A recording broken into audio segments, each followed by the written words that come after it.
There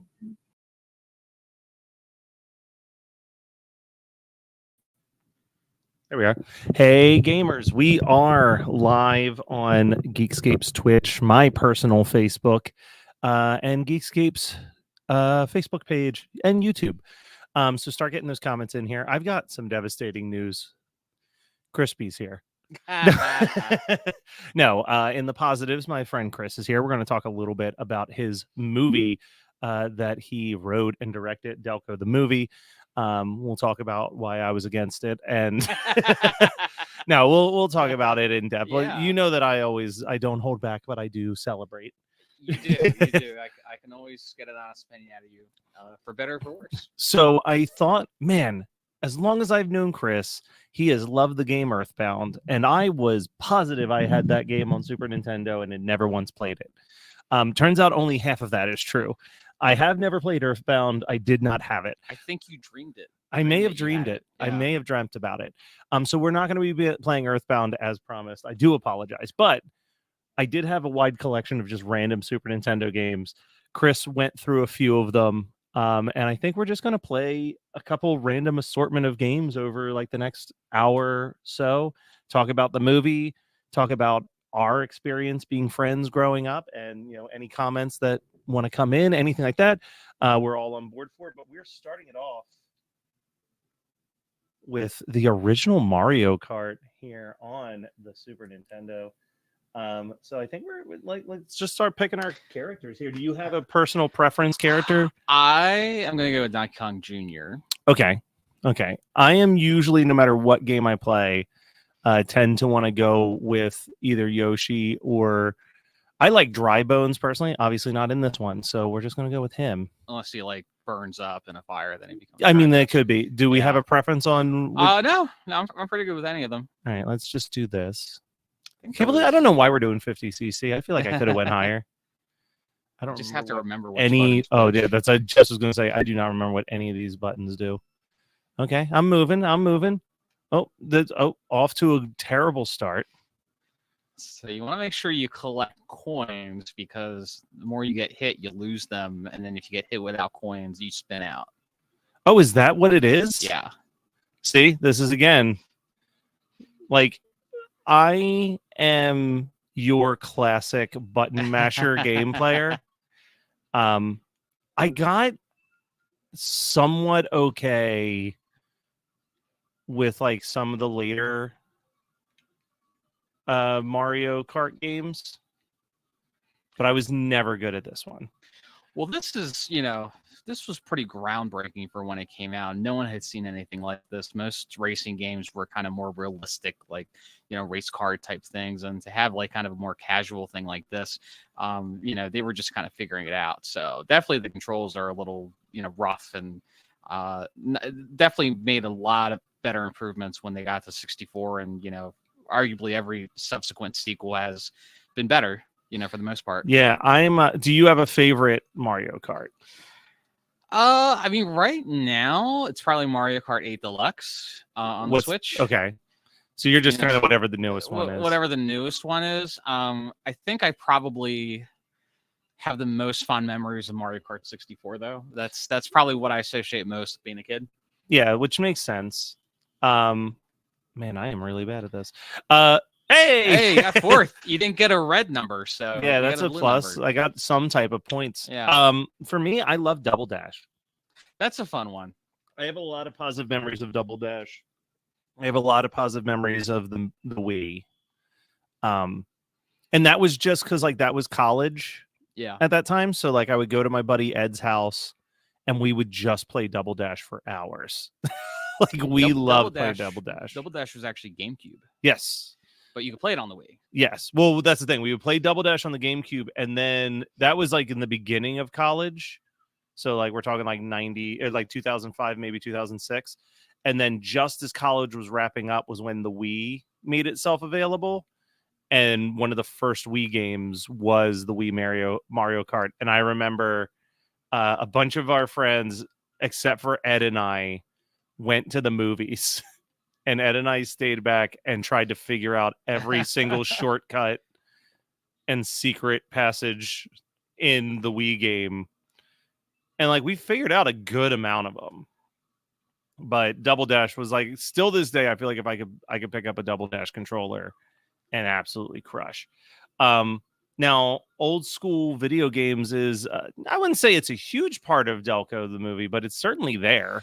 It's definitely there, and it kind of always was. I always kind of knew it was going to be part of it. It may play a bigger part in the future projects, so keep an eye out for that. It's funny. I was on your, I'm not going to say that. I think it's your personal YouTube page. Yeah. I was looking for something tied to Earthbound that wasn't there, but what was there was the closing credits to Christian, which is what Delco the movie is based on, is your first ever feature-length film that you made when we were seniors in high school, Christian. And something I completely forgot about is that at the very end of those credits, it says Volpe Man will be back in Gamers, which I don't think Gamers ever happened. No. Is Gamers finally going to happen if Delco the movie is successful, or just something kind of somewhat Gamers spun from is that? something that will happen at some point, but I can't say yet. So, but that's so funny that you found that of all the obscure things. I mean, it's up there. Well, I was trying to see if I made it into the credits. I did not. I thought you did make it. Maybe it was Opaque. Because I was gonna do Gamers, and then Opaque came up in college, and I kind of went that way, and then life kind of happened. So, the last time I wrote a feature-length film was like 2008. Well, I'm sure you wrote some for our writers group, which was before 2008. That's true, but it was mainly shorts. But I don't. Yeah, I was gonna say, was Opaque the last feature length that you've done? That I did. Yeah, I wrote one more that was about being an RA. Boy, do I remember that, and I remember being there for the longest shoot in history. Oh my gosh, yeah. And I think that was when we were gonna do it as a web series or something. Like I think I had kind of accepted that this is not going to be a movie. Yeah. And there's still elements of that script I really like that I'll probably use in something. I definitely have a college movie in me, but it's not going to be focused on the RAs. But that might be like a small part of it. So something that you were very obsessed with, I would say, in the early days when we were in high school, was you loved like you absolutely loved trying to tie all of your movies into a world. I did, yeah. Shared characters and all that. I mean, now you and I are both getting close to 40. Are you still trying to do that, or are you kind of ready to just kind of let each film be a little bit standalone? First of all, it doesn't sound like me at all. Yeah. No, I think every film has to stand alone, to some extent. I think especially I always kind of get weird about talking about other movies, because then somebody on my Facebook worked on a Marvel movie and gets mad at me for dare saying anything mildly critical.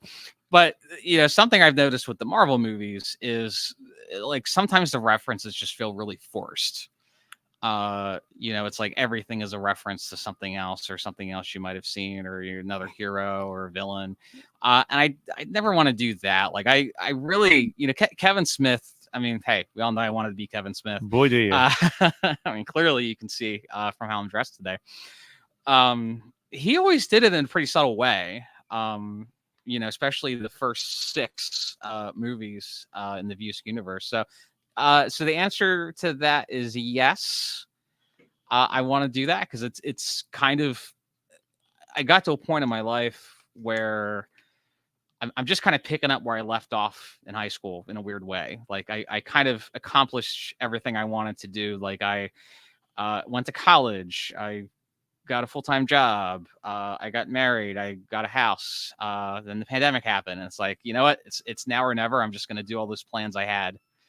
Obviously much more modified, and I'm grateful to be doing it now with the experience from doing all the shorts back in the day. Well, and that's the thing is I feel like I'm somehow a combination of your biggest fan and your biggest critic, but I think that just comes with friendship, right? I feel like it's a combination of friendship and a tiny bit of jealousy, but it's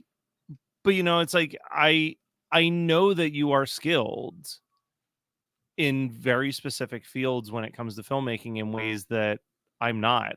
I would say the biggest one is just the pure confidence to go out there and do a thing. I think I'm the king of second guessing myself, even if everyone tells me, this script's ready to go. I get into that analysis paralysis. You've never really had that issue. And it's been kind of cool to look at, even with the shorts, how much you've evolved, and like your stuff looks better. Your scripts are a little bit tighter. Like everything, there is a genuine growth in everything that you've ever done.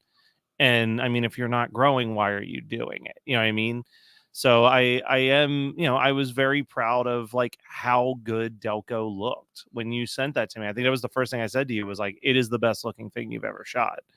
And, you gave a lot of credit to your DP, but like you still, I was on set for a day. I saw you doing what a director's supposed to do, and like understanding where things should go. And like, you had a vision for what the shot should be, and were able to verbalize those for your DP to do.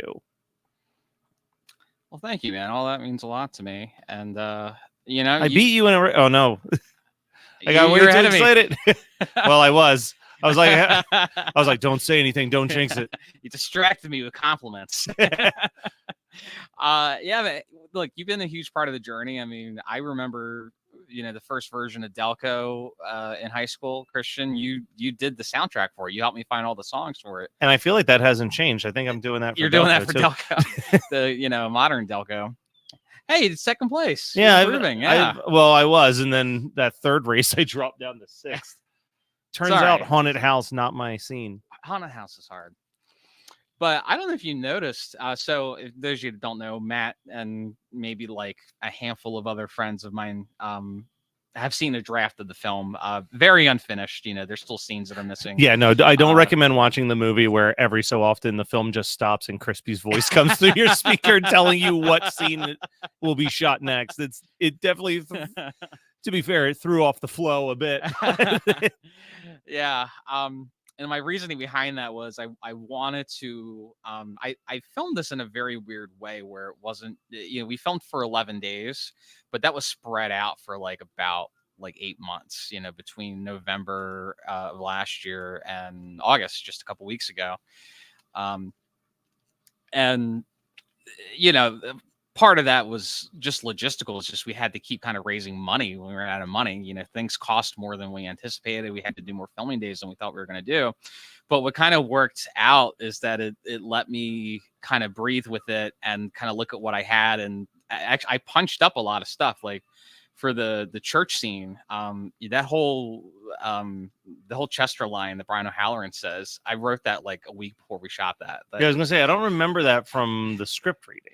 Yeah, I had the mindset. I'm like, man, I have Brian O'Halloran, Brian Anthony Wilson. I need to punch this up a little bit. Like if I have them both for that day, like I kind of always lean more towards comedy. Like, obviously I love the dramatic elements of movies like this, but I want it to be fun, kind of first and foremost. I'm going to be coming in last place on this race, by the way, but that's fine.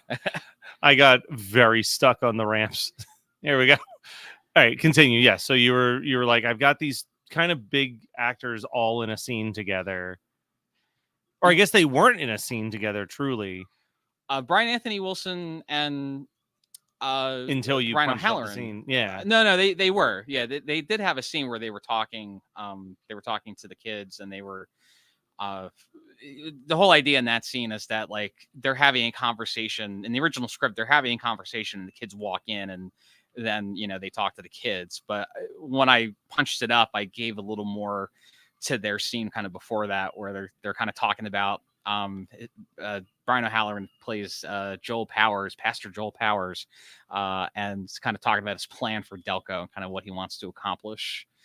And I thought, hey, let's be funny about it. And yeah, even people that hated the trailer, and there were people that hated the trailer. Boy, were there. And you know what, though? Here, I want to give you the biggest compliment that I could possibly give. you did not remove a single No. angry, hateful comment that showed up on there, because boy was I watching them.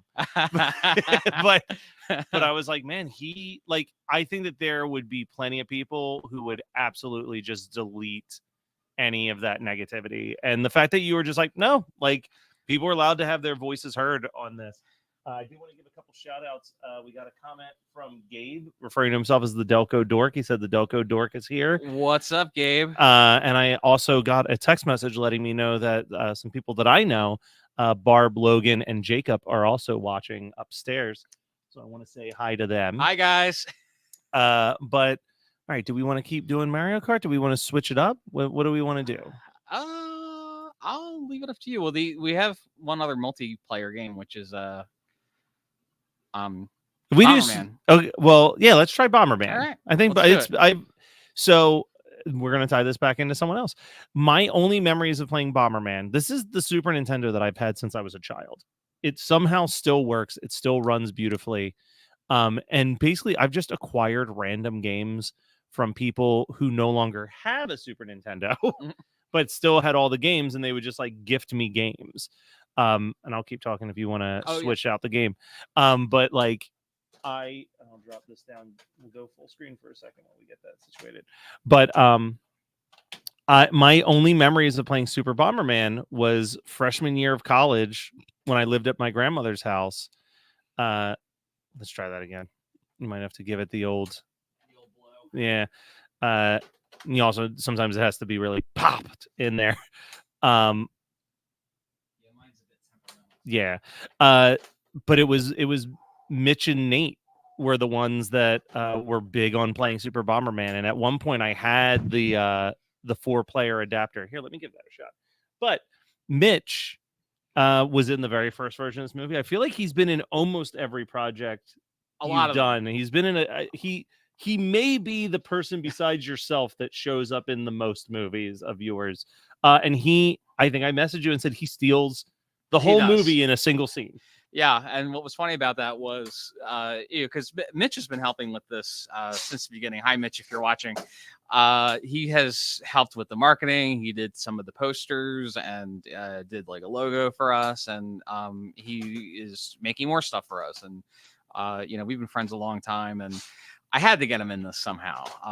And I think initially, he plays a video game store boss. He plays the boss of the character named Mitch, and it was going to be a silent cameo. All right, so I couldn't get Bomberman to work, but you've promised me that this game is borderline impossible, and it's a 1-player, so I can focus on interviewing and comments, and you can focus on showing me how this game works. It's been a while. It's been a while. But so yeah, he was a silent cameo. It was going to be a silent cameo, and then I remember just how much fun I had. Yeah, see. Oh, you're dead already. Wow. Dead already. Yeah, he's so he's very fragile in this. But I'm like, let's give him lines. Like, it was always so much fun. Like, some of the best stuff we had was when he and Nate would improvise. Yes. I actually can remember the funniest thing that has ever appeared in anything you've ever written. Really? Still to this day. Which I can't remember all of the details to, but it was in Opaque, and they were playing the characters named after themselves. And it was the scene where I'm pretty sure Nate is just sitting by himself at the table with a bunch of cards in front of him. And I think he says, like, it's something along the lines of, he says, like, go fish. And, or he says, like, how do you play solitaire?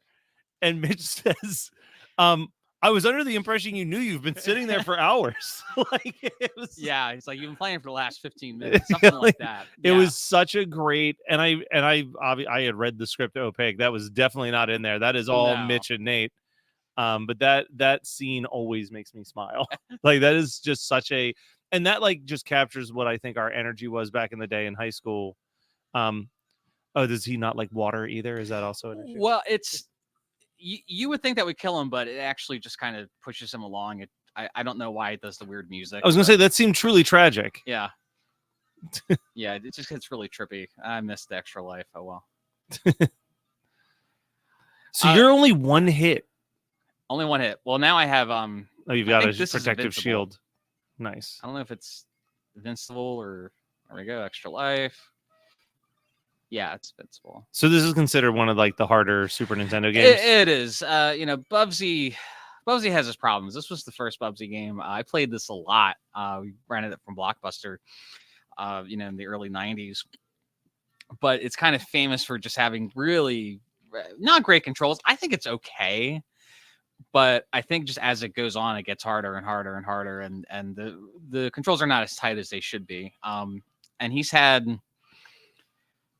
had 2 other games after this in the 90s that were also like in some cases worse than this. You know, Oh, no. the famous one was Bubsy 3D, which was for PlayStation 1, and it was kind of like a unfinished video game developer school project. Oh no. You know, Yeah, I always feel like he was very bottom of the barrel when it Yeah. came to like OG game characters. You know what I mean? Like he never I feel like Bubsy had a lot of games for a character who was never even in the same breath as like an Earthworm Jim or like a Spyro the Dragon or a Gex. You know what I mean? Like he just kind of was there. Yeah, you know, I just don't know anybody who rode for Bubsby. Like that's kind of the common opinion. And I don't know why I have a soft spot, but I just have a soft spot. But you know, Bubsy and kind of all these mascot characters are really the result of Sonic. Sonic's success in the early 90s. Everybody wanted to have their own, you know, animal. yeah, they're cool animal character. To, you know, compete with Mario. And you know, I gotta show you. Side note: I almost feel like I should pick a game for you to play because I have, in this same vein, possibly the craziest of all of those games, which was Bronchi the Bronchosaurus. Really, which was a game that taught asthmatic kids how to use their inhaler. Oh gosh, I remember. I remember seeing that some type of video, one of the gaming videos. My mom worked at a children's hospital and got a free copy of it, and for a long time, it was one of the like 10 video games we had at our house. So I played a lot of Bronchi the Bronchosaurus. Did she take them from the sick kids? No. I think that they like sent like a bunch of copies to the hospital. They were really trying to market the game hard, I guess. So, you know, let me ask you this question, and this is going to sound, I'm going to try to ask this in a way that I don't want it to sound backhanded or judgmental. I think I know what you're going to ask. Well, go ahead. how difficult is it? Well, you got my email too, where I gave you notes on the movie.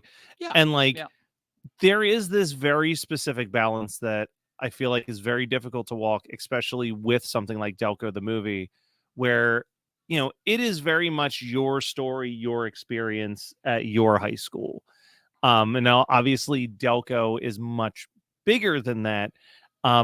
Was there a concern that like this movie wouldn't play to all of Delco as much as you had hoped it would at the time? Like you said, you got a lot of like unkind comments when the trailer came out and stuff.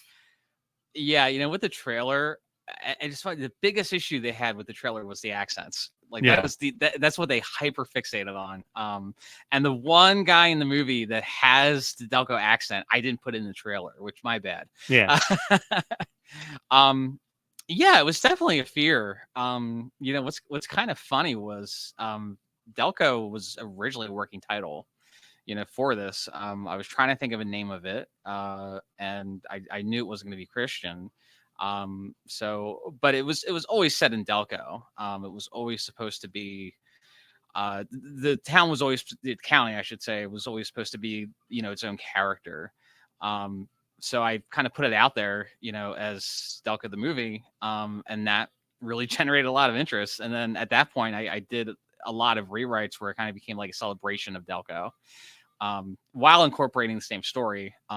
Just it kind of became more about the common fear we all have about dying in Delco, which wasn't really there before. Also, obviously, there's a big religious aspect to the film. Well, I was going to say that's also, I mean, that's going to be the other thing, right? Is like there's going to be an audience that absolutely loves this movie, but I do think that you're going up against two big challenges, that it is very tied to Delco, which might not play well in, say, New York or LA. And then beyond that, it does have a lot of like, it is heavy in religion, because you and I both throughout most of high school were the religious kids at school. And we've kind of gone on our own paths where I feel like, I don't know, I think both of us would label ourselves as like spiritual at best at this point. I'm just saying not evangelical. I'll say definitely that. Not evangelical. For sure not evangelical. Where we were.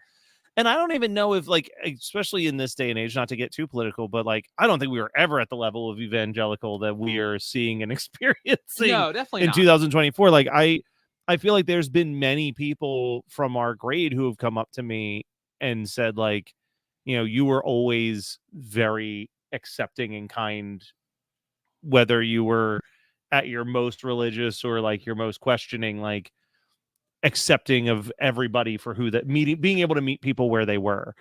But that is, I mean, there is an element where, I remember reading a book where someone talked about, like, they don't like using the word Christian to describe themselves because it automatically turns people off to having a conversation with them.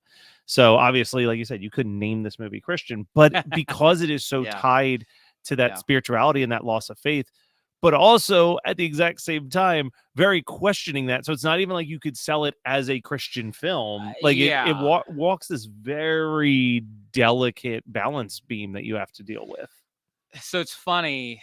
Yeah, I think initially I thought of kind of doing like a more, kind of pitching it more to the Christian film community, which I'm really not that interested in at all. I mean, it's talk about, I can joke around about how there's not really a giant reach for Delco movies, but there's an even less for reach for what you wanted. Like, if you go into that Christian world, you are just trapped in that Christian world and there's no escaping it at that point. Right. And and you'll be scrutinized 10 times worse than whatever the people who didn't like the lack of Delco accents were. and that's the way I look at it. Like, if that's their biggest issue, like, no one really had an issue with the story elements of the film. Like, I didn't really hide it in the pitch trailer when we did the they knew what they were signing up for. Not GoFundMe, I'm sorry. Seed and Spark. Great company, great website. And the other element is that a lot of people in Delco have a religious background. Especially Catholic.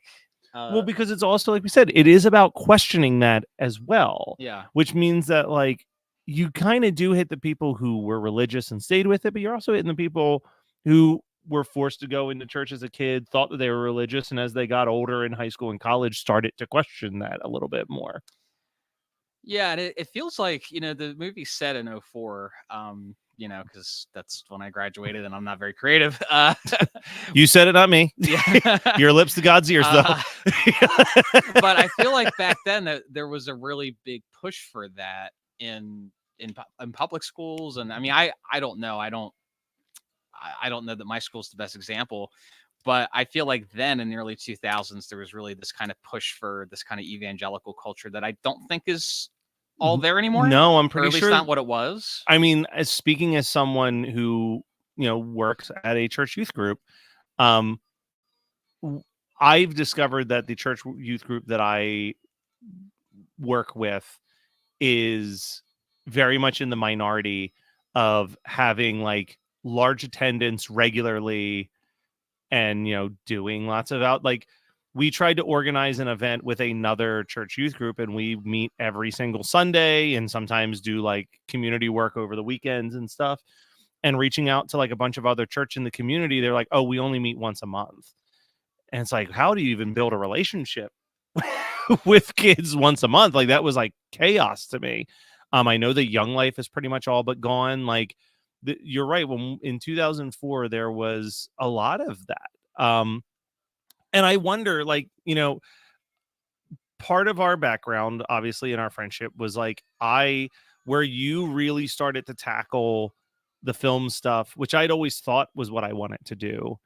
I started to get way more involved in the music side of things, whether it was like promoting or booking. And I think that kind of helped lead me down the path of the podcasts that I do now and the stuff that I do on YouTube and all of that. But in 2004, we could throw a show in a church and no one would bat an eye to the idea that they were going to a church for a show. And I just don't think that would happen in 2024 as much, in the sense of like non-religious people coming out to see it. They'd be like, oh, it's a church, it must be a Christian event. And the shows that I were throwing were very much not. Like, right. So it is. I just think it was a very different world back then.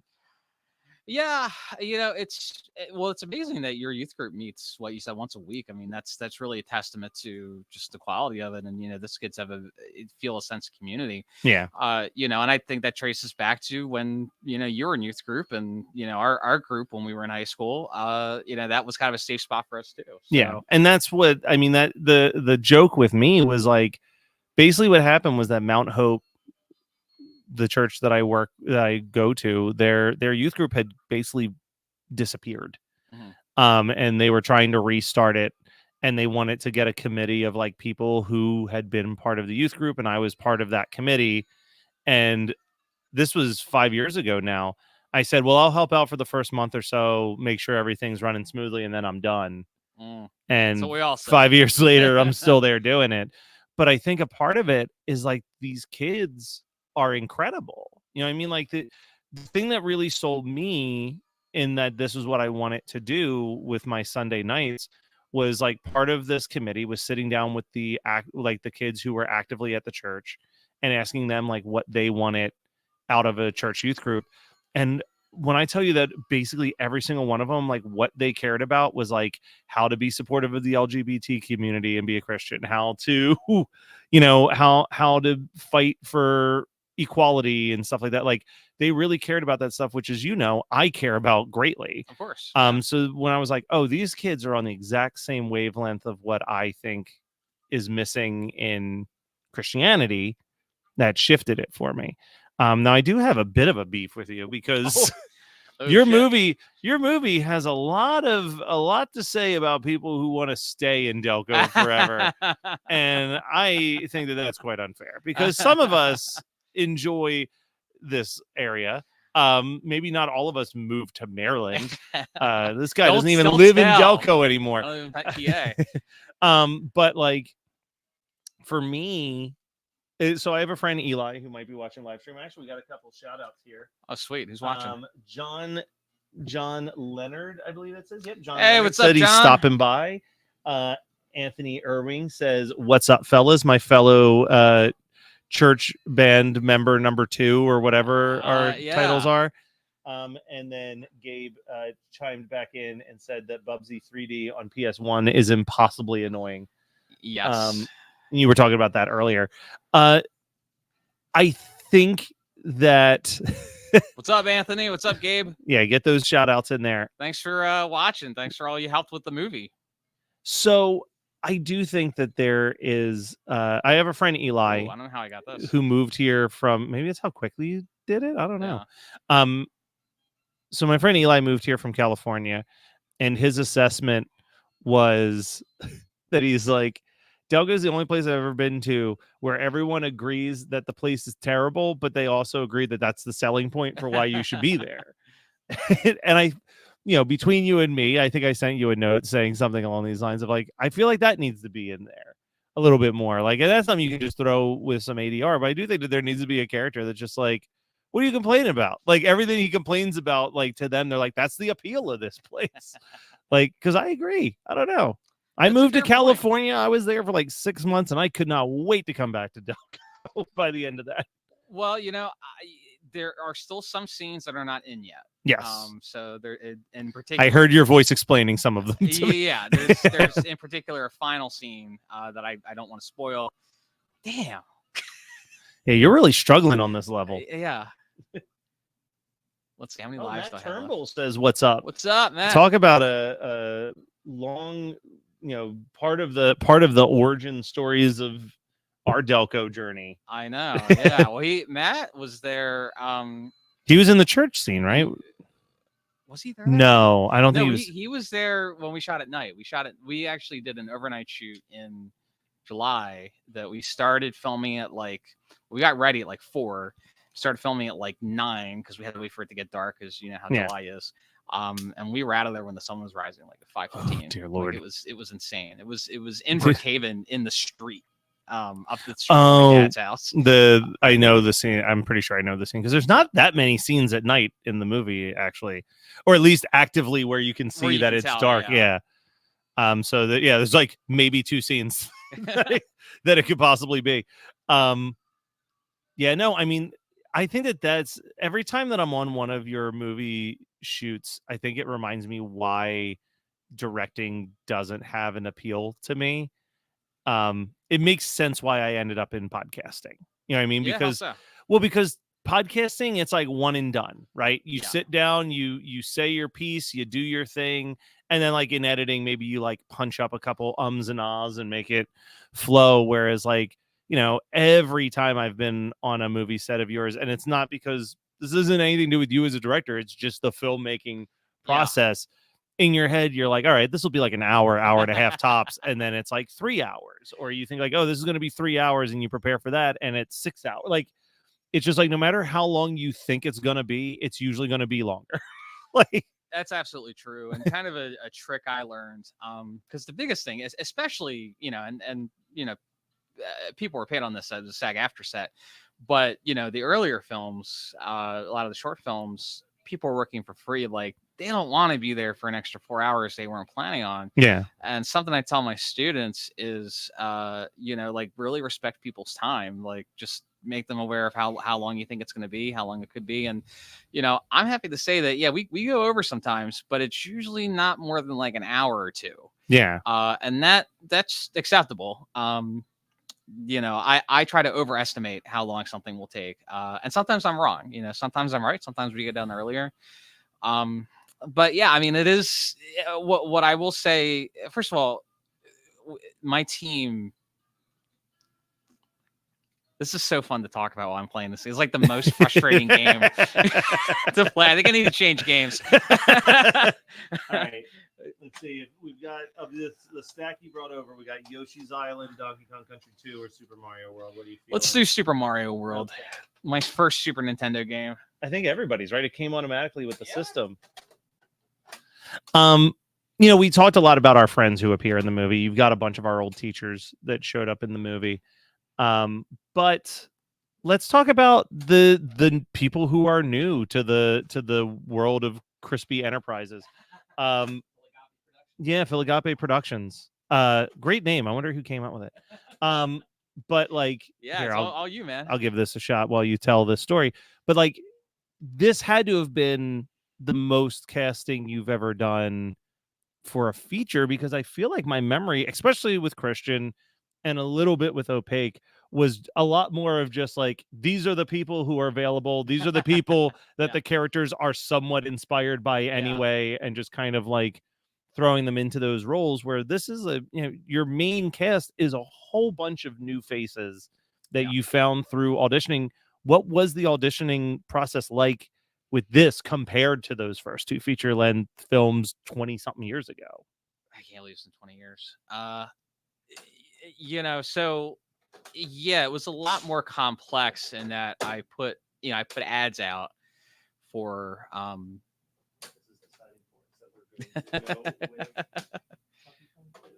okay.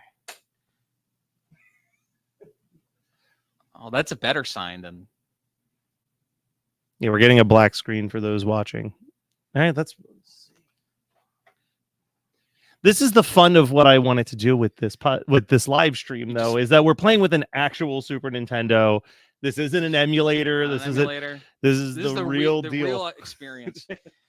Yeah, so I posted ads for this, and I knew the only way this movie was going to work was if the 3 leads worked. The 3 leads play. It's Wayne, Jess, and Adam, played by Steve Harding, Jenna Kersey, and Jeff Pfeiffer. I knew it was only going to work if those 3 worked. And so, you know, initially we did like Zoom auditions where I awkwardly interviewed. I awkwardly did lines, played lines off of them. Oh, here we go. This works. No, I don't know how to play this. Well, we can learn together. Is this two-player? This was just a game that was laying here. Let's see how the Simpsons Bart's Nightmare goes for us. Well, it's working. So yeah, I mean that's a good start. I think it might be a one player. So unless you really want to learn the story of the game, I think it's basically just that his homework has blown out the window, and you jump in. If I remember correctly, you jump into the pages, and it unlocks like different mini games. You know, I think I played this like once. Yeah, no, there we go. Like that page there. Chase that piece of paper. Try to jump on top of it. No, not the mailbox. There's a white. Turn around. Go the other way. There's a white sheet of paper that's floating in the street right now. It may have gotten away from you. I'm dead. He just gets run over by a bus, and he's like, ugh. Yeah. Well, you know, he's resilient. He's Bart Simpson, man. Yeah. Man, you really lost that piece of paper. Yeah. I don't remember this episode. So, oh, there it is. There it is. Yeah. I think if you jump on that piece of paper. There we go. All right. And you get to choose. This. Yeah. All right, we're going through the blue door. I didn't even hit anything. You just did it automatically. Oh, okay.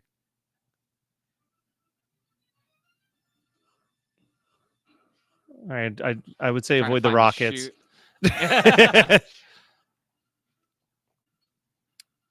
But yeah, so you did the awkward zoom. I did the awkward zoom, and then we did callbacks.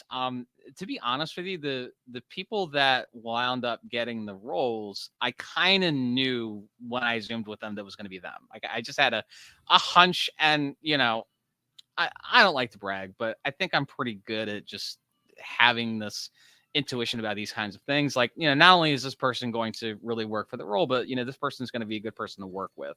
I've been wrong sometimes. We don't have to share those stories, but you know, for the most part, what am I like killing them? I think you're trying to pop their balloon. Yeah. I'm going the wrong way. I'm hitting left and it's not doing anything. This is very humbling, by the way. Playing a game that you've never played before. Yeah. This is what you were going to do to me with Earthbound. So yeah. This is perfect. Yes. So, it is a bummer that we couldn't get Mario World to go because I think that would have been fun. Maybe we'll try it again. Yeah, we'll give it another shot. There you go. You sent her to their death. So, when we did the callbacks, you know, I did what I believe George Lucas did, where he like tried pairing up different combinations of the main three. And kind of seeing how the chemistry was, and it was just very clear that it was going to be those three. And I kind of knew the movie was going to be good, you know, from there. As long as I did my part too. Yeah, I mean, you said to me very humbly, like the cast did most of the heavy lifting. Yeah, like you gave most of the film's success thus far to the DP and the actors. And they do a fantastic job. I feel like no matter what, there's going to be people who are naysayers about a variety of different things, be it the ages of the actors for the characters that they're playing or whatever. But when you watch the films, when it comes time to do a comedic bit or to do a dramatic bit, they knock it out of the park every single time.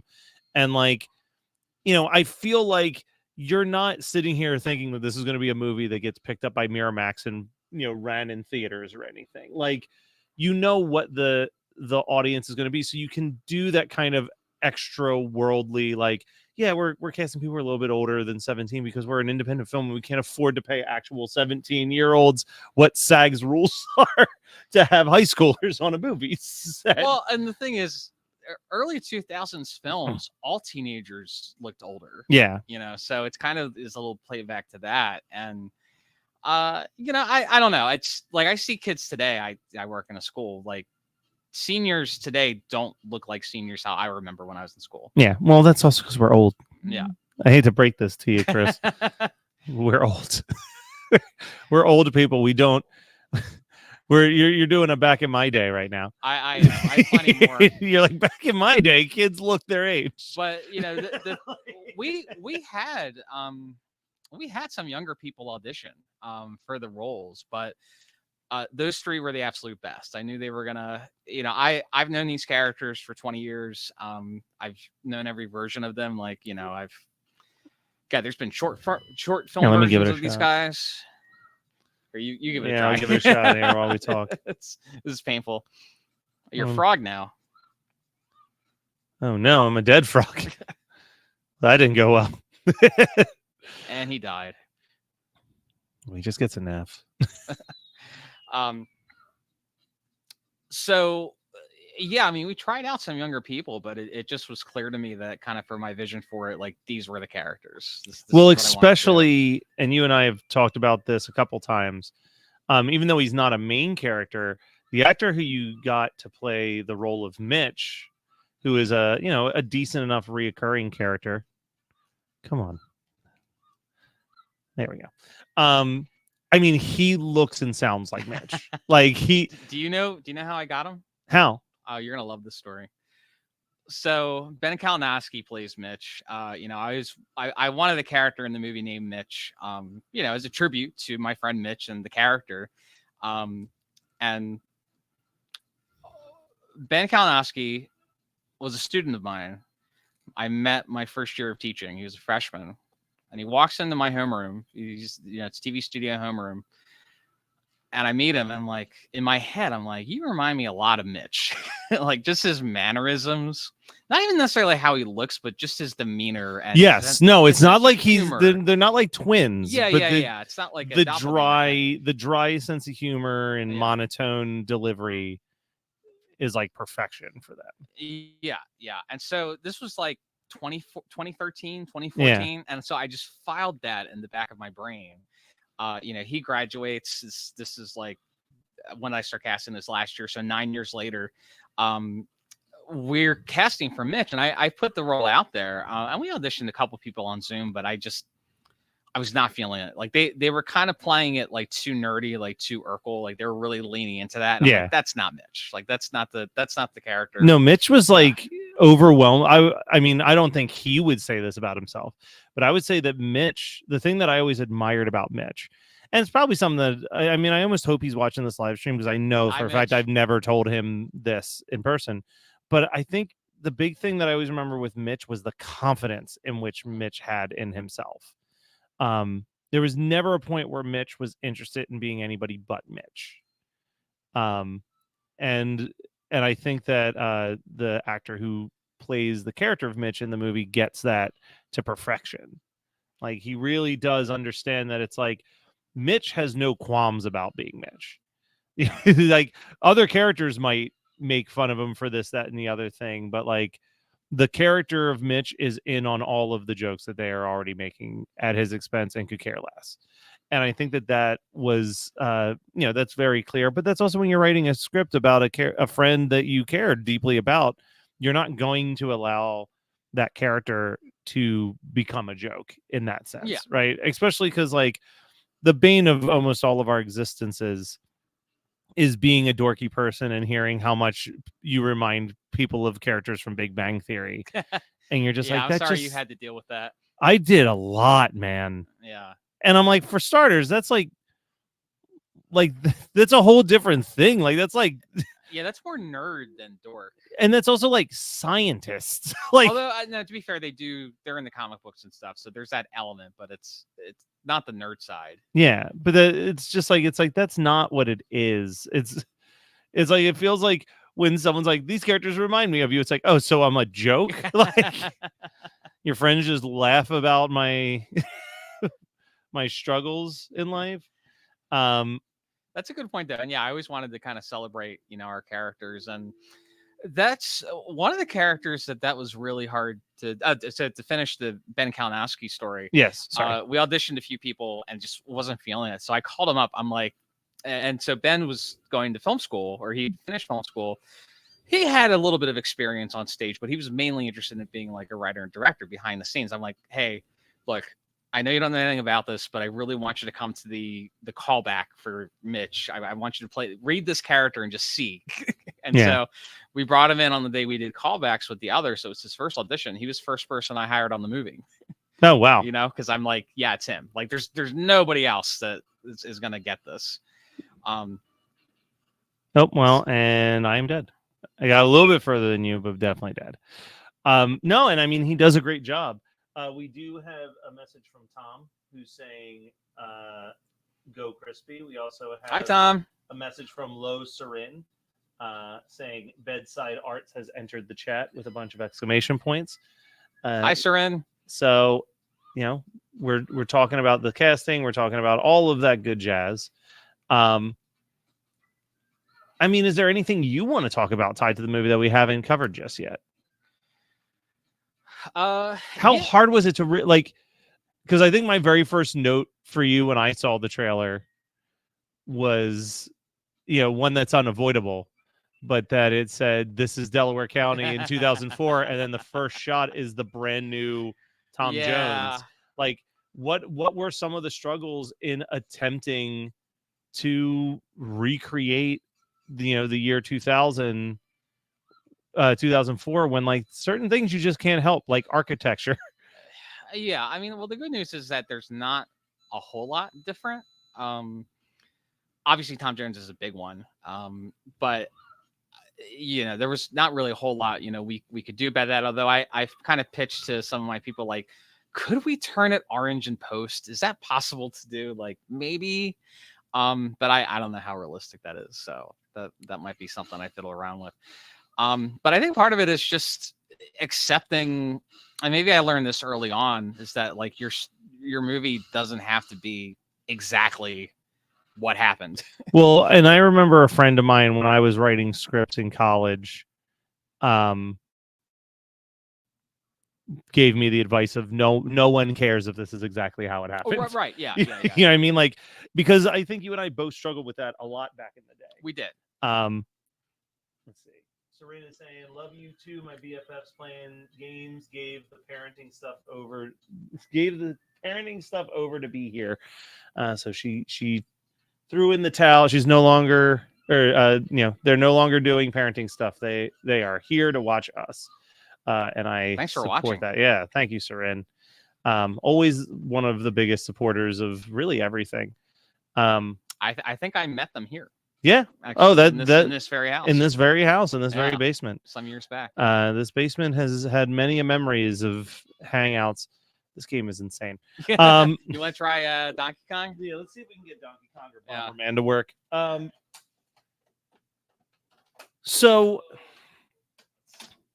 I mean, you're right, I guess. A lot of the stuff hasn't changed. Some of it has. Let's see. We're getting here. Let's give that a good old fashioned blow.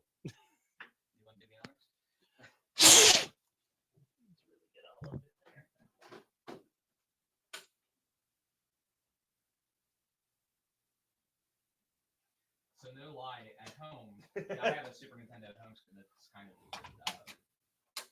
temperamental like this. Yeah, because it's also the same one I had as a kid.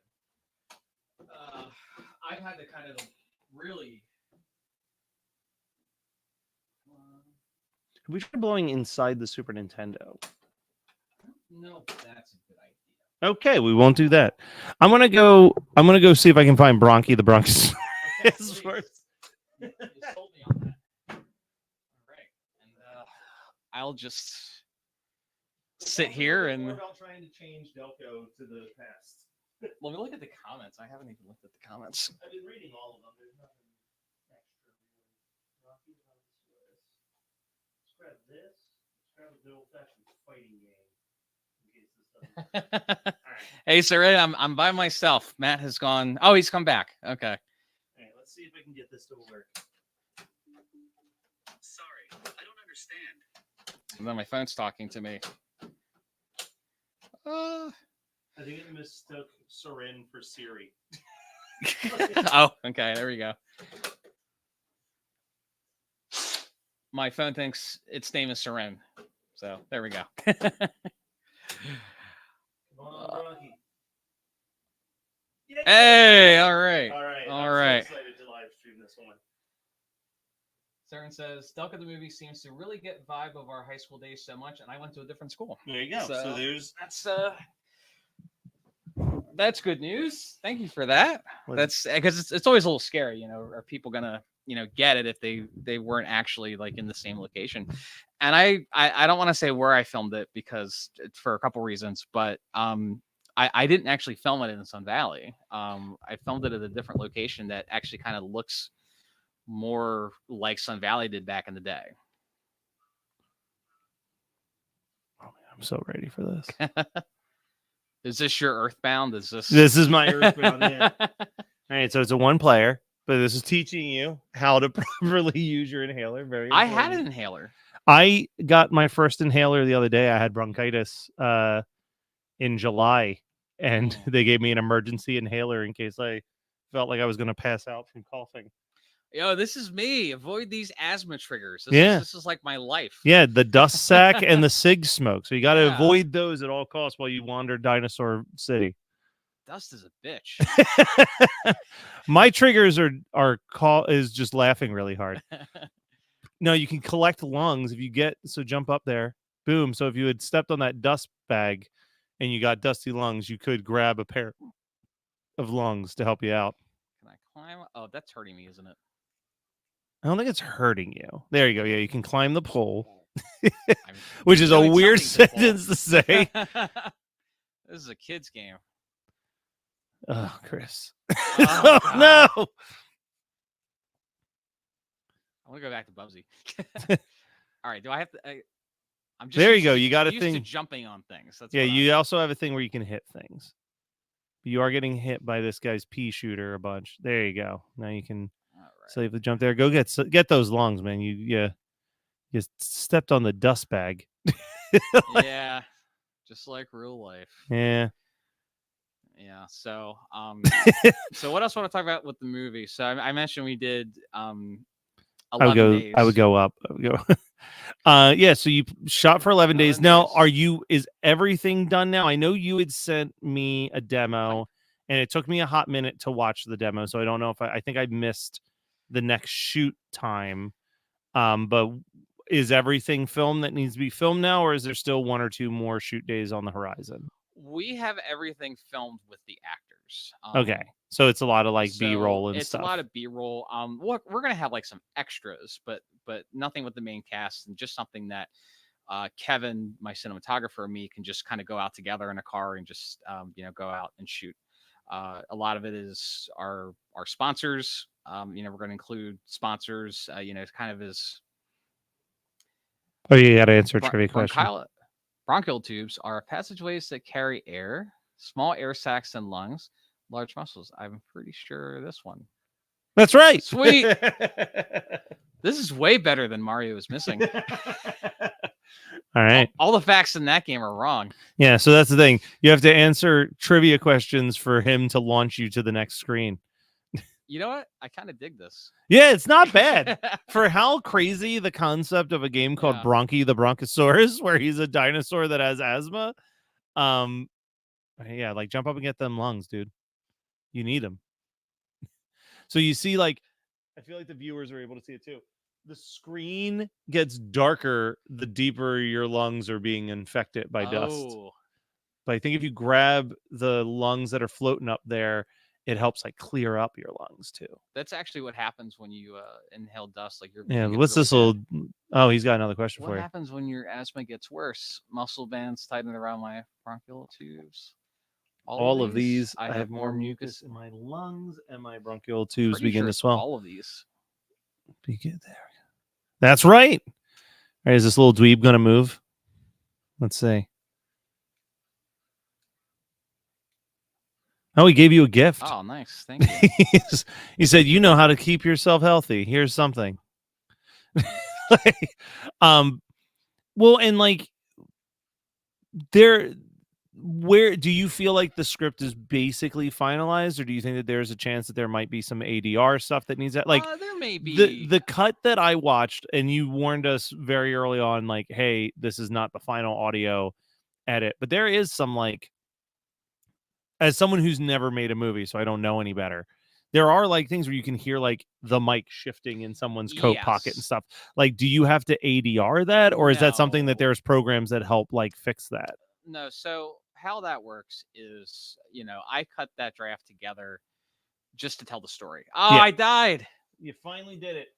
Gabe says Mario is missing was poop. I agree, Gabe. Well, and so unfortunately, and I'll talk to you about this later, Sarim was saying that you should screen it at our high school reunion, but the high school reunion is not happening. Yeah, they canceled they're it. They're doing something. They're doing a get together at the same bar, but Yeah. I know they tried really hard to put something together, but it's hard, man. People. I mean, I planned our 15, and it is hard. It's expensive. I probably went like a $400 or $500 in debt for our 15-year reunion because like a few people canceled at the last second after all the deposits had already been put in. Yeah, it's a lot of work, and it kind of, I don't know, in a day of Facebook, you're like, I already kind of know what everyone's up to. Yeah, and I see the people I want to see. Like, I had a blast at the 15-year. I had a blast at both. I went to the 10-year one too. You did go to the 10-year. I was like, I'm not going to the 10-year. I had a great time at both, so I really appreciate the effort, but I do feel bad that it usually falls on like a couple people. Yeah. And it's a lot. Like it is a lot to plan. It's a lot to plan, and like, I mean, you and I both know well. You have to go back all the way back up and answer the asthma question, so he'll fling you over that wall. You're never going to learn how to properly handle your asthma if you don't. I can't control my dinosaur. Yeah. All right. So the green guy sitting there. Okay. He's the one who's going to ask you a question. We already answered this. Yeah. Passageways. All right. What's go a for rerun? He's a dancer. Dude. So I'm experiencing living with children for the first time. I know, man. And you're like a stepdad now. Well, let's not go that far just yet. But like my experiences have been a little unique and weird in the sense of like I'm learning certain things. My favorite / like the thing that entertains me the most is the 2-year-old has specific, like how we would watch like Sesame Street or Mr. Rogers on TV as kids. They have like Miss Rachel and Blippi and Cocomelon and all that stuff on YouTube. Like that's their version of PBS basically. And I am seeing firsthand, like, help this entire house if there is a 15-second commercial that cannot be skipped before one of those videos plays. Like that child does not understand ads yet and is just like freaking out that we played the wrong video to troll him or something. It is like psychotic. You're like, I don't know how to explain to you that there's nothing I can do to fix this. Like you could buy YouTube Premium. I mean, I could, but you know what? I'm not made of money. If you really cared that much. I don't even have the ability to use an emulator, my dude. We're playing on a 30-year-old Super Nintendo. Look, if there's anything I know about kids, it's to just give them exactly what they want. Yep. For instant gratification. That's no side effects at all. That's what I've been trying. Now, so I mean, I guess we're nearing the end of our hour. It's been over an hour that we've been sitting here playing. So what is the plan for Delco the movie in the sense of, do you have a premiere date planned yet? Do you have a distribution plan? Any of that just yet? So we are there's a press release that's should be going out next week. Okay. But we are going to be doing a premiere in January at the Media Theater, a red carpet premiere. We're very, very excited to partner with them. The details will be in the press release, but that was very exciting. They approached us. They really wanted to show it. I'm like, great. Well, I mean, if the price is right, church band leader number 1 might make an appearance at the premiere. Well, yeah, we'll see what we can do. We'll squeeze you in there. How much you got? No, but that's huge. That's awesome. You heard it here first on the live stream. Well, Chris, we're not going to make people watch us fumble through the rest of Bronchi the Bronchosaurus. Come on, guys. Where can people go to keep up to date on stuff like Delco the movie and this press release that's going to be dropping soon? Yeah, so follow us on all the social medias, Delco the movie on Facebook, Instagram, and Twitter, or X, formerly known as Twitter. Boo. This is for all 5 people on there. And yeah, check out delcothemovie.com. There'll be some updates on there as well. And I wanted to ask you before we end things, did you notice in the cut that I used some of your suggestions? So I don't want to say specifically. I want to talk about what they are specifically later. Okay. Got it. Because there were things where I'm like, I can't remember if that was a me suggestion or if that was in the original script, because they all happened on the same night. I went to the script reading and then sent you a bunch of ideas, and we sat and talked for like 3 hours upstairs about all of the ideas while eating Wawa. So like, it was a very Delco meal after Delco the movie script reading. But yeah, I would love to be reminded what were my ideas. And then sue for them. No. All that to say, I really appreciate all the support, man, over the years, and you are my biggest fan and you are my biggest critic, but you always do it in the spirit of wanting to be better. Yes, which is something we should all strive for. No, exactly, and that's the thing. I know that you're going to go far if you keep taking people's critiques from people who care. Right. There's a quote that I heard from actually a friend of ours, Eric J. Brown. I do his podcast YAOK, and he said there's a John Waters quote that he liked that was like, read your good reviews twice, read your negative reviews once, and only take to heart the ones that are constructive. Like it's like, and that's how you kind of have to be, like, because I've been there where someone has just written a nasty, mean, frankly shitty comment about my skill set or quality of work, and I read it over and over and over again, and it's all I can think about, and like, it ruins the entire day. And it doesn't matter that like 5 other people were like, heck yeah, man, this was great. Like, I'm just like, it just takes one. You remember negative more often, so yeah, you definitely have to read the positive ones twice. Well, I'm currently in panic attack mode because I do the podcast One Hit Thunder, and we just released an episode on Jimmy's Chicken Shack, and we were not very kind about Jimmy's Chicken Shack. And someone commented on our page and was like, hey guys, love the show. Just sent this episode to Jimmy from Jimmy's Chicken Shack. And I was like, dude, you have got to listen to the episodes before you send it to people. Like, I'm just like waiting for an angry email from this dude who probably under any other circumstances would never even stumbled into our little corner of the internet to hear like us do a comedy podcast about his band. Because I always feel like we have to like explain ourselves, and it's like, look, like this is all lighthearted. This is yeah, that's why I got out of doing reviews for kind of that reason. But, I did what was really cool with this is somebody did like a trailer watch for Delco, which I'm like, wow, like I actually see that for other movies, like real movies. I shouldn't say it is a real movie, but like the big movie. No, but it's usually for a Marvel movie that someone's watching a trailer for. Trailer react. And it was positive. It was somebody that didn't know he's from Delco, actually. I'm thinking. Well, I mean, I don't know if anyone would just stumble on Delco the movie's trailer and say, I got to do a reaction to this, if they at least didn't have some tie to Delco. But that's still very, very cool. Yeah, and so that's the hope. Come check it out. If you love it, tell me. If you don't love it, tell me why. I'm not changing the accents. So, well, that's what the ADR is for, Chris. That's what the ADR is for. All right. Well, and I think we're gonna do another one of these in the future. I know that I do definitely have Mortal Kombat 2, and the 30-year anniversary of that dropping on Super Nintendo is coming up. So maybe if I can get someone to play Mortal Kombat 2 with me sometime soon, I'll live stream that for a bit. And let's actually play Earthbound next time. Yes. No. Do you have it on? I have Earthbound. Yes. Okay. Then yeah. We'll do it to promote the premiere. Okay. All right, yeah. To get people hyped about the premiere, you'll come over and we'll do Earthbound, for real. I was so embarrassed. I was like, everything got set up. I was like ready to rock, and then I walked over to my pile of games. I was like, Earthbound's not here. I can criticize you, but I've done the same thing. But I was like, I know that I've seen that golden guy standing like this, staring at me when I was looking at the games before. So it's somewhere in this house. I just not where it was supposed to be. Good, man. This is a lot of fun. Thanks for having me, and honored to be on Geekscape. Yes, anytime. At long last. I kept you away long enough.